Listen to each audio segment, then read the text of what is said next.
Oui Isabelle, la 8e et dernière finale à Bercy. C'est le 2e de la saison régulière. L'équipe de Chalon face au 4e, l'équipe du Mans. Une équipe, Jacques, pour faire synthétique, qui a dominé la saison et une autre qui revient fort. Une autre qui revient très fort, c'est le Mans, effectivement, qui est sur un super surf depuis le match 2 des quarts de finale à Nancy. Quant à Chalon-sur-Saône, doté en trophée, puisque la Coupe de France, le trophée des As, et la 2e place de la saison régulière. L'équipe qu'on attendait à Bercy, oui, le Mans est sur une dynamique intéressante, Chalon dans des convictions et des certitudes. Le Mans, Jacques, sacré déjà 4 fois champion de France dans son histoire. Chalon, jamais encore.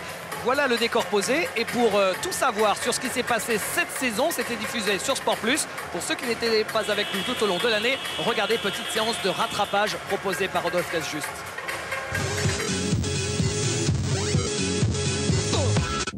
C'était l'attraction du début de saison. Parker, Batum, Turiaf ou encore Maïnmi en Pro A et même Boris Diaw en Pro B. C'est sûr, si le lockout a profité à certains, c'est bien au club et au public français, ravis de voir de plus près leurs exilés NBA. Et vice-président et actionnaire de Lyon-Villeurbanne, Tony Parker a logiquement choisi l'Asvel en compagnie de Ronny Turiaf. Résultat, 7 matchs et 20 points de moyenne pour le joueur de San Antonio, 4 rencontres et une belle présence intérieure pour celui qui sera plus tard transféré de New York à Miami. Nicolas Batum a lui atterri à Nancy. Son bilan, très probant. 17 points de moyenne en 8 rencontres de Pro A, 16 points par match en 6 prestations dans la prestigieuse Euroleague. Enfin, direction Bordeaux pour Boris Diaw, club dont il est le président. Un choix avant tout affectif, l'équipe girondine évoluant en Pro B.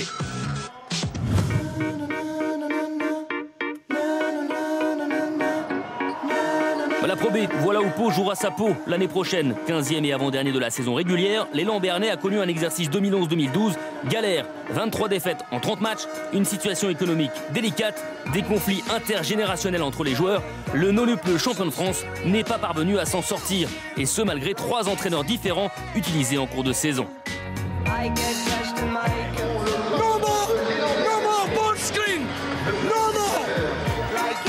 Pas épargné par les blessures de ses joueurs majeurs, le dernier des 3 coachs, Paco Lolé, a tout tenté, mais en vain. Comme en 2008, Pau Orthez redescend donc à l'étage inférieur.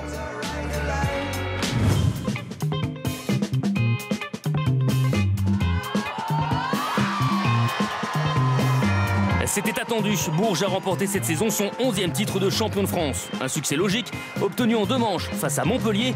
Les triples championnes d'Europe se rapprochent ainsi du record de Clermont, sacré 13 fois. Moins attendu en revanche, la défaite des Berruyères en finale de la Coupe de France contre Arras. Une défaite d'autant plus surprise que le club nordiste était privé de ses 2 meilleures joueuses. Bourges manque le doublé, Arras s'offre un billet pour la prochaine campagne en Euroleague.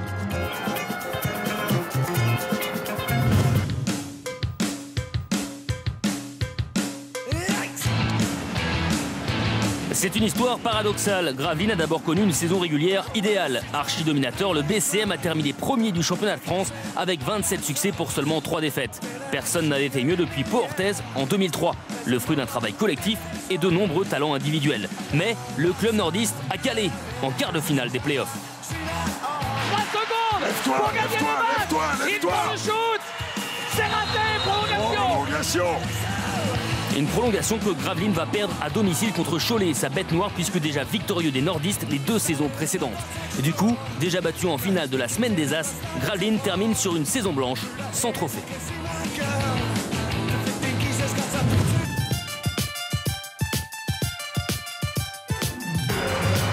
C'est ce qu'on appelle une saison pleine. Avec 4 finales au total, Chalon a réussi l'exploit d'aller au bout, ou presque, de toutes les compétitions dans lesquelles le club bourguignon était engagé. Ça commence avec la finale de la semaine des As en février, une finale gagnée face à Gravelines, pourtant intouchable en championnat. Ensuite, une finale perdue fin avril en Euro Challenge, une défaite face au Beşiktaş Istanbul. Puis fin mai, l'élan obtient un 2e titre, la Coupe de France, une finale remportée facilement face à Limoges, club de Pro B. 3 finales, 2 gagnées, 1 perdue. Reste encore une 4e finale à jouer, la plus importante, celle du championnat de France. En cas de succès, Chalon rejoindrait le Pau Orthez de 2003 avec 3 titres glanés en une seule saison.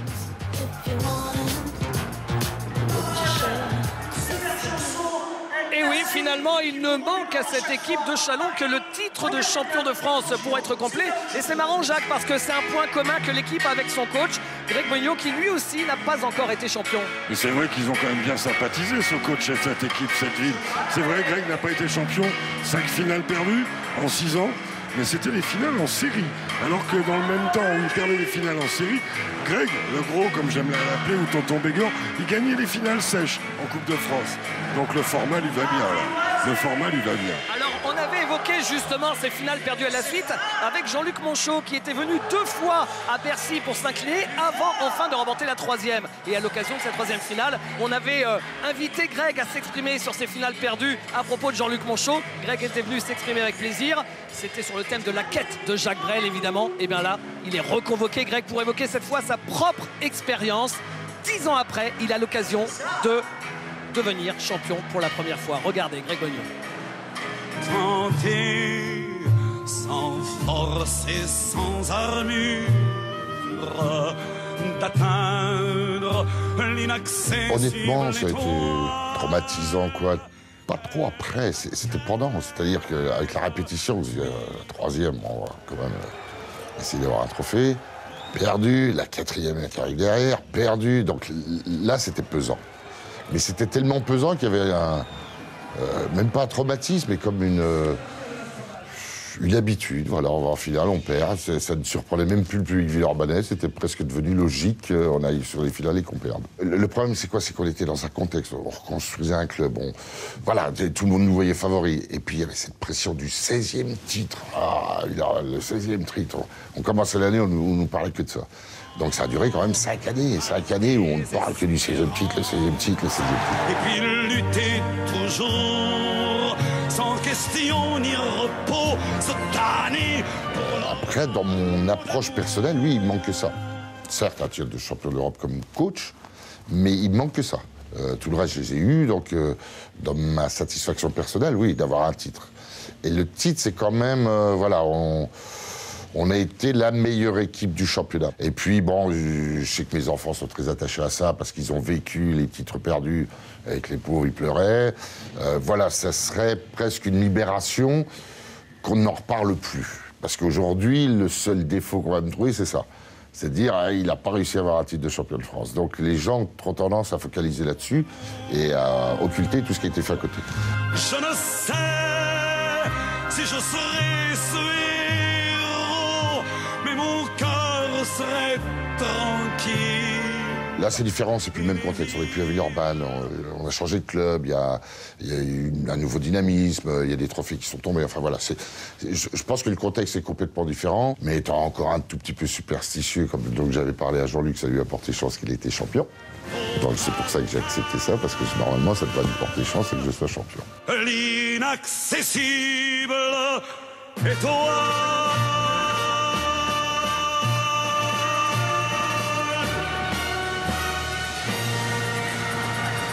Et on sait qu'il est superstitieux, Greg Beugnot, lui qui en 23 ans de coaching en pro n'a jamais été champion. Son vis-à-vis, J.D. Jackson, lui Jacques, est venu 2 fois à Bercy pour une finale de championnat de France. En tant que coach, il y a 2 ans, battu par Cholet. Et puis également en tant que joueur, quel souvenir pour lui, c'était le tout dernier match de sa carrière. Et Le Mans a été champion, c'était en 2006. Avec un grand Usain Beyzok, et comme J.D. était le capitaine, il avait levé le bronze, c'est 40 kilos.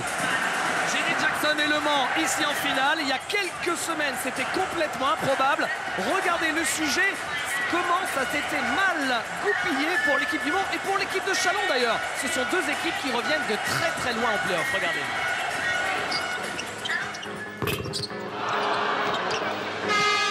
Et c'est terminé. Et Nancy s'impose sans la moindre inquiétude. 89 à 64. Victoire à l'extérieur de 25 points.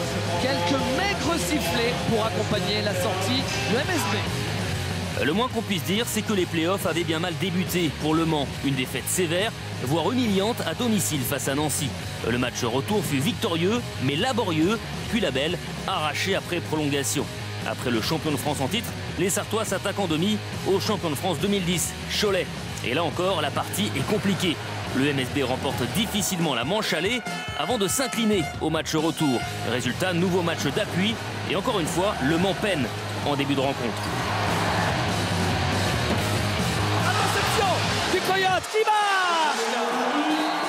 Mené, malmené pendant 3 quarts temps, les Sartois trouvent la clé lors de l'ultime période. Bryant, le deuxième. Voilà, il est chaud. Eh oui, chaud. Et oui, Ça change le match. oui monsieur, oui madame. Craven Bryant inscrit 3 paniers longue distance décisifs et Le Mans se hisse en finale grâce à de sacrées ressources. Voilà qui finit bien. Franchement, à la vérité, j'ai toujours cru avec les gars. Je leur ai dit, de toute façon, les playoffs, c'est autre chose, c'est un autre championnat. Si défensivement, on monte dans ce succès, je pense qu'on pourra faire des grandes choses. On a montré qu'on avait des coronets, on peut faire les choses. Pour Chalon, tout avait en revanche bien commencé. 2 victoires probantes face à Roanne en quart de finale et la confirmation de son statut de deuxième meilleure équipe de la saison régulière. En demi, la première manche contre Orléans est accrochée, mais gagnée. Tout va bien donc, mais tout a bien failli mal finir. Le match retour est perdu et la belle commence mal, très mal. Brian Green, ça continue. Ça continue. Oh là là là là, il voit le cercle comme des bassines, tous les joueurs d'Orléans. L'adresse extérieure orléanaise fait mouche. Chalon est mené de 16 points à l'issue du premier quart-temps et encore de 14 points à 5 minutes du terme de la rencontre. C'est à cet instant que se déroule l'impensable. Pour Blake Shield, Ils sont à 4. Ils sont à 4. c'est incroyable. C'est complètement incroyable. Le MVP étranger, Blake Shield, inscrit 11 points dans les 2 dernières minutes du match et signe le panier de la gagne à 2 secondes du buzzer. Blake Shield, il va. Poussé par son public du Colisée, l'élan réalise le renversement de l'année et s'offre sa première finale de championnat de France.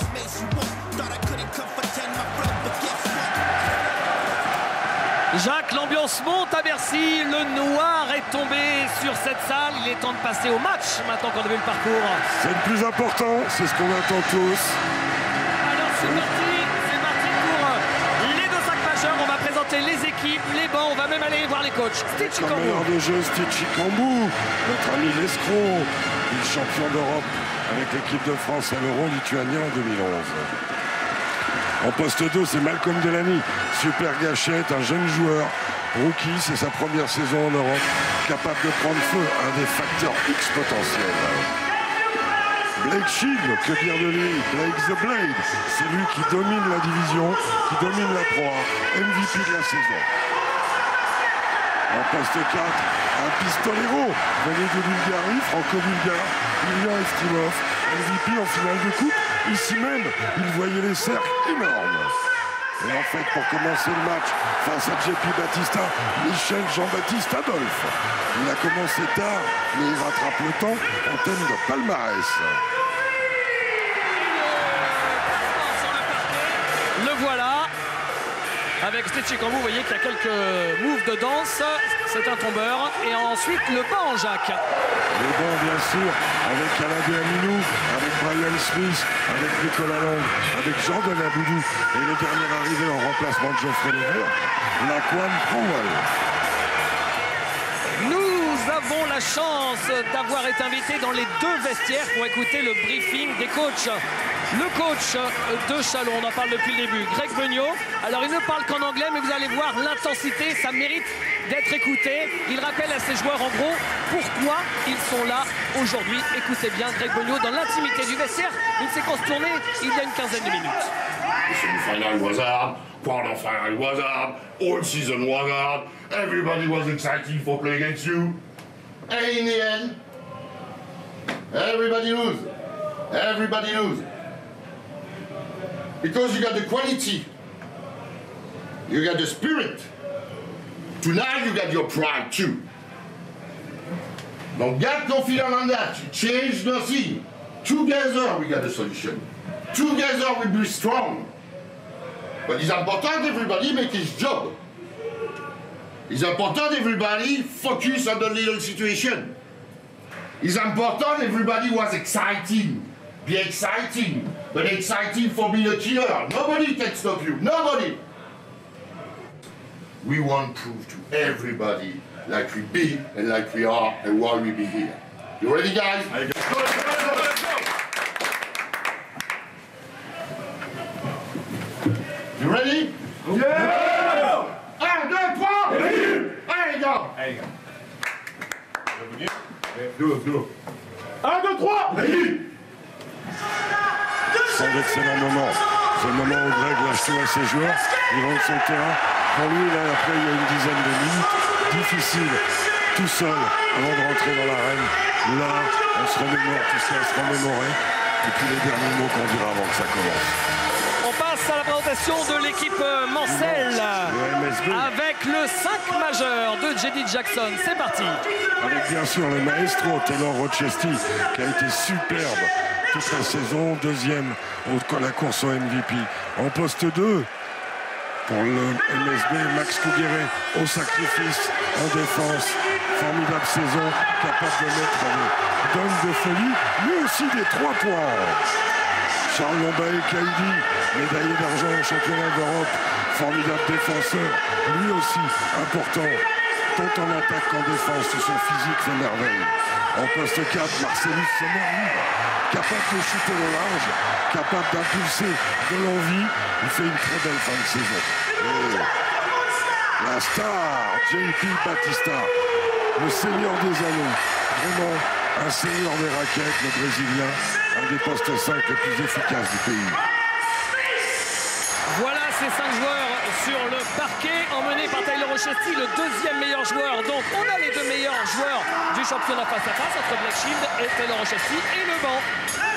Le banc avec Alain Kofi qui a été international, Alex Sacker qui est un faux joueur de banc mais qui est un super attaquant, Antoine Aito, la belle histoire, Trevon Bryant, capable de tout, et le jeune Mendy, Kevin Mendy, qui complète l'effectif. Et Jeddy Jackson, là aussi, on va l'écouter dans l'intimité des vestiaires. Il y a 20 minutes, écoutez Jeddy Jackson. C'est comme ça qu'ils jouent au basket. Ils vont nous faire les séries. They're going to run series at us. They're going to run hard. They're going to pick up the pressure. They're going to hit some tough shots. Ils vont mettre les tirs difficiles. Ils vont faire une série. Après, ils vont baisser. Up and down, up and down. They're going to try and get the rhythm and get us off balance. Ils veulent nous déstabiliser. But we have nothing to calculate. There's no look tomorrow. There's nothing. This is a final. We're going to win this game. So all we have to do is stick together. Tout ce qu'il faut faire est solidaire dans ces situations. Here we are rolling along. They come and get at us. We have to get strong, pull together, and instead of going down, we go up. We bring our level up. We get up higher, and we start, and they will go down. And then we're going around, and here they come up again, and we've got to get together. Boom. Don't let them get us. They make a run, they can pick up. No, here we go. Get together, talk, get right back at them, get the tempo back. We do that all throughout the game. We keep coming, keep coming, keep coming. We'll beat them. They'll be down here at the end, and we'll finish it off. Okay? 40 minutes, solid. We like win. They have no respect for us, people. Nobody has any respect for you, except in this room. Let's go do this thing. Let's go. Let's go. 1, 2, 3. Let's do this.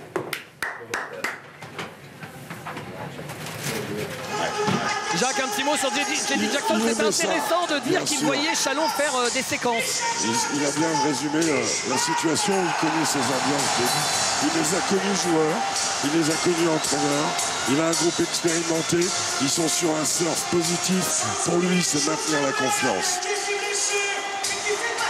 Et dans quelques secondes, il va y avoir les hymnes, la Marseillaise. Peut-être que nous avons le temps de présenter les 3 arbitres de ce match. À nos côtés, tout au long de cette retransmission, nous avons Patrice Dumont qui sera sur les interviews. Bonsoir messieurs, bonsoir à tous. Effectivement, les 3 arbitres, vous allez les découvrir. Eddy Viator, Nicolas Maestre et David Morse ce soir. Merci Patrice, on vous retrouvera à la mi-temps, je crois, avec des membres prestigieux de l'équipe de France qui sont là, notamment Boris Diaw et Nicolas Batum. Et tout de suite, la Marseillaise.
Toujours un moment d'intense émotion, cette Marseillaise, pour savoir qui sera champion de France 2012 ici à Bercy. Et toujours un moment d'intense explication avec les clés de Jacques Monclar.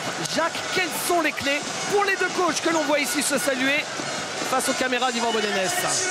Eh bien, pour les Chalonnais, exister, résister dans la raquette, rivaliser dans la raquette, Jbam et la Diaminou, le duo Jbam-Minou, aura fort à faire.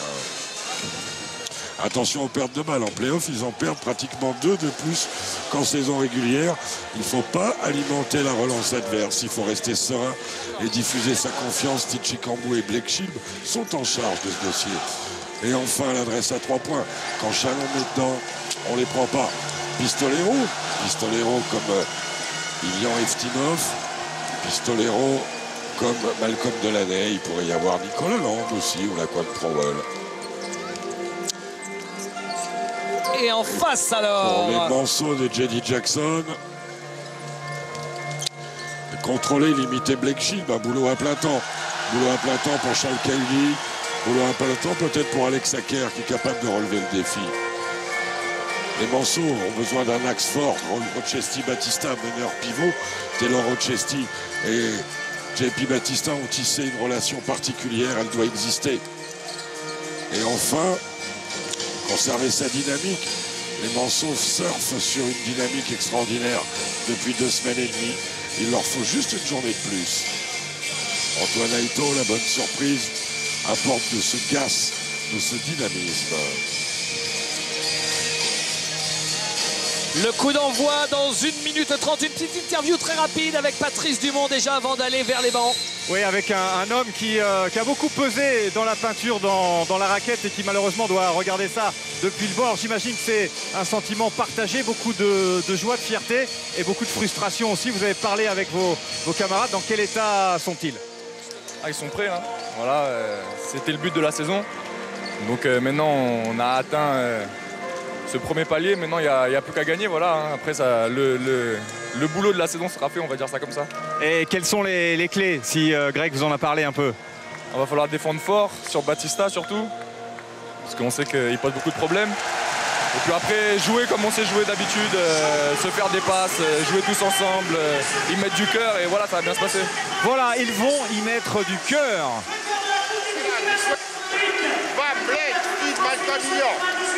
On commence sur du pass. Ok, sur l'arrière, il faut gagner aussi.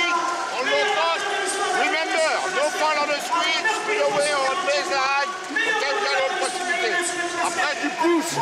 Poste de bas, sortie de 3, Malcolm. Là, il est dessus. Ou du 1. Box out. Et remember the trap on Batista. Ok? Les gars, dans les buts prévus. Work hard. That's what we want. Let's go. On a entendu les dernières recommandations de Greg alors que Stéphane Ostrovski est honoré, David, en compagnie de Jackie Chazalo par Alain Béral pour sa carrière, l'immense carrière de Stéphane, bien sûr. Qui a été champion avec vous à Antibes principalement, qui a été champion avec Limoges, qui a été l'un des meilleurs intérieurs des années 80. Oui, les tout meilleurs 80-90. On a été ensemble aussi l'année du triplé que joue différemment d'ailleurs Chalon en 88. Stéphane, immense attaquant. Alors que l'homme qui a interviewé Patrice Dumont, c'était Geoffrey Lauvergne, qui s'est blessé il y a 2 mois et qui manque cruellement à la raquette chalonnaise. Il avait été excellent aux As et il était en pleine progression, remplacé par Laquan Prowell, alors que là c'est Charles Kahudi.